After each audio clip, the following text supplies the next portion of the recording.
নমস্কাৰ বন্ধুসকল, অসমীয়া কুইজৰ ৪৯ নম্বৰ খণ্ডটিলৈ আপোনালোক সকলোকে স্বাগতম জনাইছো।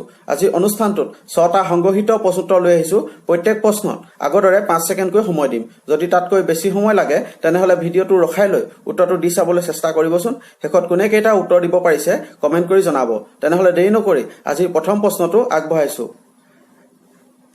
এজন মুছলিম সম্ৰাটে তেওঁৰ ৰাজত্বকালত হিন্দু দেৱ-দেৱী তথা বিদ্যান জ্ঞানী লোকসকলক যথেষ্ট শ্ৰদ্ধা আৰু ভক্তি কৰিছিল।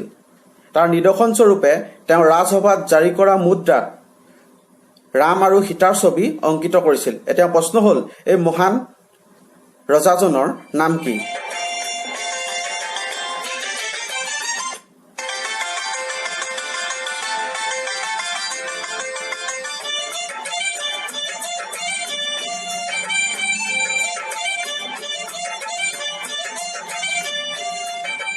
সময় শেষ হৈছে। উত্তৰটো হৈছে ভাৰতৰ সৰ্বশ্ৰেষ্ঠ সম্ৰাট আখ্যা দিয়া মহামতী আগবঢ়। এতিয়া ২ নম্বৰ প্ৰশ্নটো আগবঢ়াইছো। ভাৰতৰ মুদ্ৰা ব্যৱস্থাত পোনপ্ৰথমে টকাৰ প্ৰচলন নাছিল। পইচা, অনা, ৪ অনা, ৮ অনা এইবিলাক প্ৰচলন আছিল। এতিয়া প্ৰশ্ন হ'ল, ভাৰতৰ মুদ্ৰা ব্যৱস্থাত এই টকাৰ প্ৰচলন পোনপ্ৰথমে কোনে কৰিছিল?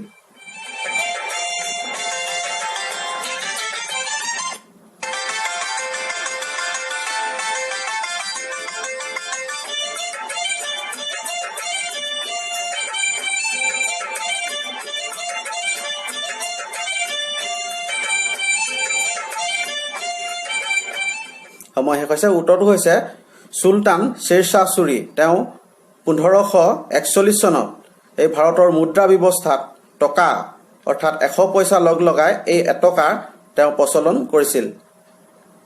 এতিয়া ৩ নম্বৰ প্ৰশ্নটো আগবঢ়াইছো। পৃথিৱীৰ মূধচ বুলি অৰ্থাৎ ৰূপ অৱ দ্য ৱৰ্ল্ড বুলি কাক কোৱা হয়?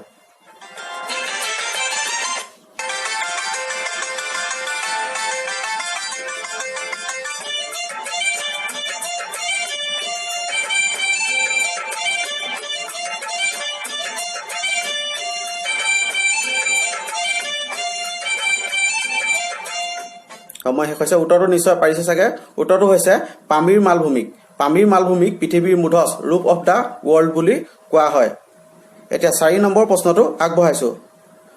ভাৰতৰ কোনখন নদীক মুকলি নলা অৰ্থাৎ অপেন ড্ৰেইন বুলি কোৱা হয়?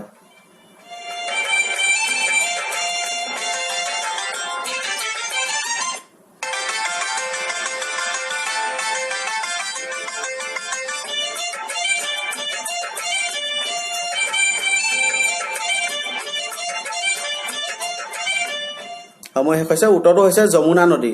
যমুনা নদী এখন অতি প্ৰদূষিত নদী, সেইকাৰণে ইয়াক অপেন ড্ৰেইন বা মুকলি নলা বুলি কোৱা হয়। এতিয়া ৫ নম্বৰ প্ৰশ্নটো আগবঢ়াইছো। এভাৰেষ্ট আৰোহণকাৰী প্ৰথম ভাৰতীয় মহিলাগৰাকী কোন?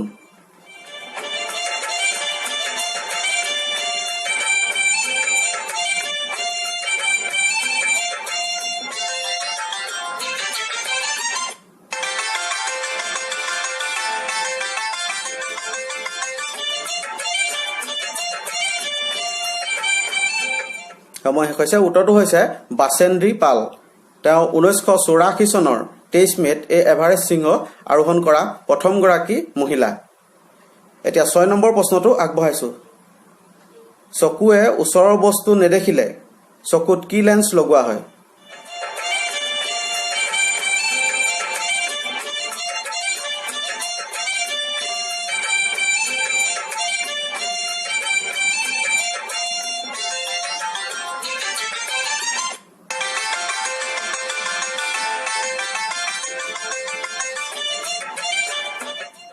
উত্তৰটো নিশ্চয় পাৰিছে চাগে। উত্তৰটো হৈছে কনকেভ লেন্স অৰ্থাৎ অৱতল দাপোন।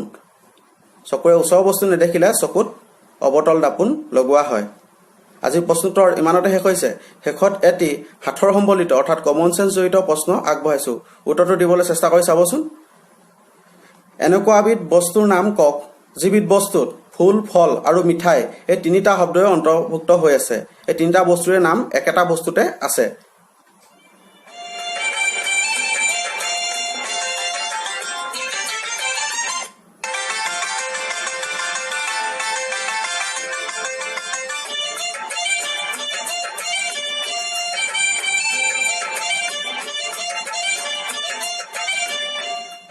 উত্তৰটো যিসকলে পাৰিছে তেওঁলোকক ধন্যবাদ জনাইছোঁ। যিসকলে নাই পৰা তেওঁলোকক উত্তৰটো কৈ দিছোঁ। উত্তৰটো হৈছে গোলাপ জামুন। গোলাপ জামুনত গোলাপ এপাহ ফুল আৰু জামুন হৈছে এবিধ ফল আৰু গোলাপ জামুন এইটো হৈছে মিঠাই। গতিকেলৈ এটা বস্তুত তিনিটা নাম অন্তৰ্ভুক্ত হৈ আছে। শেষত স্বামী বিবেকানন্দৰ এফাকি মহান বাক্যৰে আজিৰ অনুষ্ঠানটো সামৰণি মাৰিম। স্বামী বিবেকানন্দই কৈছিলে, আমাক সেই শিক্ষাই লাগে যি শিক্ষাৰ দ্বাৰা আমাৰ চৰিত্ৰ গঠন হয়, আমাৰ মানসিক শক্তি বৃদ্ধি পায়, আমাৰ মেধা শক্তি বাঢ়ে আৰু মানুহে নিজৰ ভৰিত নিজে থিয় দিব পাৰে। এষাৰ অৰ্থবহ মহান বাক্য। আজিৰ অনুষ্ঠানটো ইমানতে সামৰণি মাৰিছোঁ। যদি ভিডিঅ'টো চাই অকণমান হ'লেও ভাল পালে তেনেহ'লে লাইক কৰিব আৰু কমেণ্ট কৰি উৎসাহ যোগাব। আৰু যিসকল বন্ধু নতুনকৈ এই চেনেলটোলৈ আহিছে তেওঁলোকে চেনেলটো ছাবস্ক্ৰাইব কৰিব। পৰৱৰ্তী খণ্ডত পুনৰ লগ পোৱাৰ আশাৰে আজিৰ অনুষ্ঠানটো ইমানতে সামৰণি মাৰিছোঁ। ধন্যবাদ জনাইছোঁ।